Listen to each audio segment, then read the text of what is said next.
মানবদেহের অন্যতম গুরুত্বপূর্ণ একটা অঙ্গ হল লিভার বা যকৃৎ। আর আজ আমরা এই লিভারের স্বাস্থ্য এবং এর সাথে জড়িত অত্যন্ত মারাত্মক একটা সমস্যা অর্থাৎ হেপাটাইটিস নিয়ে বিস্তারিত জানব। সমাজে এই রোগটা বেশ পরিচিত, তাই না? কিন্তু এর পেছনের বিজ্ঞান বা গভীরতা সম্পর্কে আমাদের অনেকেরই কিন্তু পরিষ্কার ধারণা নেই। তো চলুন আর দেরি না করে মূল আলোচনায় যাওয়া যাক এবং সঠিক তথ্যগুলো জেনে নেওয়া যাক। এখন স্ক্রিনের এই প্রশ্নটা দেখে মনে একটা সাধারণ দ্বিধা তৈরি হতেই পারে। এটা কি শুধুই সাধারণ একটা জন্ডিস, নাকি বড় কোনো বিপদের সংকেত? আমাদের সমাজে অনেকেই কিন্তু এই শারীরিক অবস্থাকে সাধারণ মৌসুমি জ্বরজারি বা অসুস্থতা ভেবে অবহেলা করেন। কিন্তু এই অবহেলাটা আসলে কতটা ভয়ঙ্কর হতে পারে সেটা বোঝাটা একদম জরুরি। প্রথমেই আমাদের প্রথম অংশের মূল বিষয়টা দেখে নেওয়া যাক। হেপাটাইটিস যা কোনো সাধারণ জন্ডিস নয়। স্ক্রিনে এখন চমৎকার একটা তথ্যবহুল চিত্র দেখা যাচ্ছে। মূলত আজকের এই পুরো আলোচনার ভিত্তি হল এই চিত্রটি। এতে হেপাটাইটিসের কারণ, এর বিভিন্ন ধরন, লক্ষণ আর প্রতিরোধের উপায়গুলো একদম পরিষ্কার করে তুলে ধরা হয়েছে। আমরা ধাপে ধাপে এর প্রতিটি অংশ বিশ্লেষণ করব, যাতে বিষয়টা সবার কাছে একেবারে জলের মতো পরিষ্কার হয়ে যায়। একদম সহজ কথায় যদি বলি, হেপাটাইটিস হলো যকৃৎ বা লিভারের প্রদাহ। আর এই প্রদাহ বা ইনফ্ল্যামেশন মূলত দুটো কারণে হয়ে থাকে। প্রথমত বিভিন্ন ধরনের ভাইরাসের আক্রমণ, আর দ্বিতীয়ত দীর্ঘমেয়াদে অতিরিক্ত মদ্যপান। লিভার যখন এভাবে আক্রান্ত হয় তখন তার স্বাভাবিক কাজ করার ক্ষমতা কমতে শুরু করে। আর বুঝতেই পারছেন, এর ফলে পুরো শরীরের বিপাকীয় প্রক্রিয়ার উপর মারাত্মক একটা নেতিবাচক প্রভাব পড়ে। এখানেই চলে আসে সবচেয়ে গুরুত্বপূর্ণ বিষয়টা, সময়ের মূল্য। এখানে খুব পরিষ্কারভাবে সতর্ক করে দেওয়া হয়েছে যে হেপাটাইটিসকে সাধারণ জন্ডিস ভেবে বসে থাকলে কিন্তু চলবে না। দ্রুত চিকিৎসা না করালে পরিণতি হতে পারে খুবই মারাত্মক।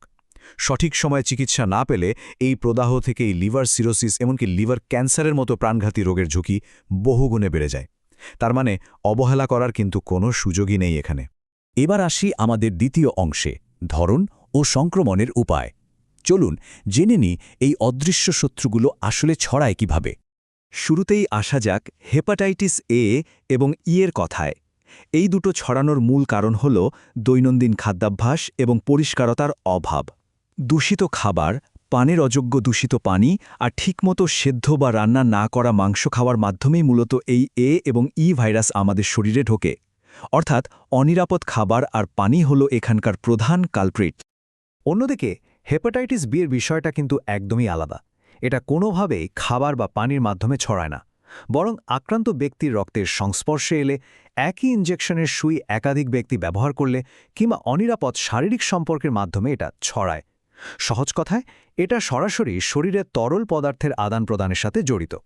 তাই এই ধরনের সংক্রমণ থেকে বাঁচতে বিশেষ কিছু সতর্কতা মেনে চলা দরকার। ভাইরাল হেপাটাইটিস আর অ্যালকোহলিক হেপাটাইটিসের মধ্যে একটা খুব বড় আর স্পষ্ট পার্থক্য আছে।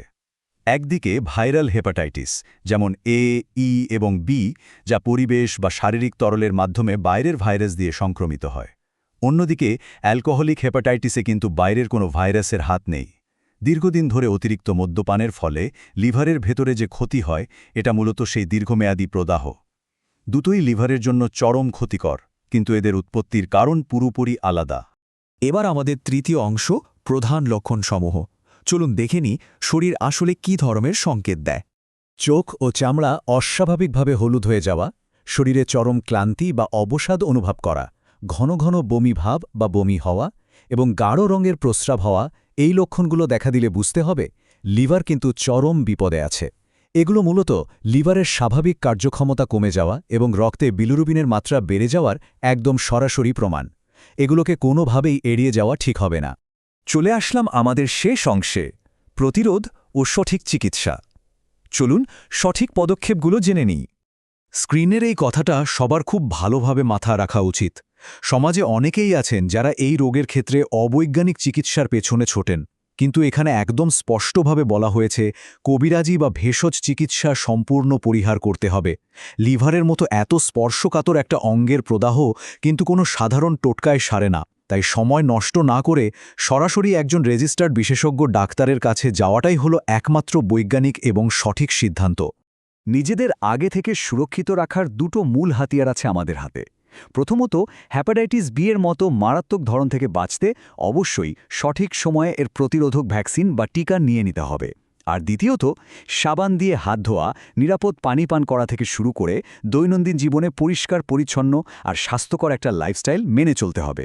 একটা কথা সবসময় মনে রাখা জরুরি, রোগ হওয়ার পর চিকিৎসা করার চেয়ে রোগ প্রতিরোধ করাটাই কিন্তু সবসময় বেশি বুদ্ধিমানের কাজ।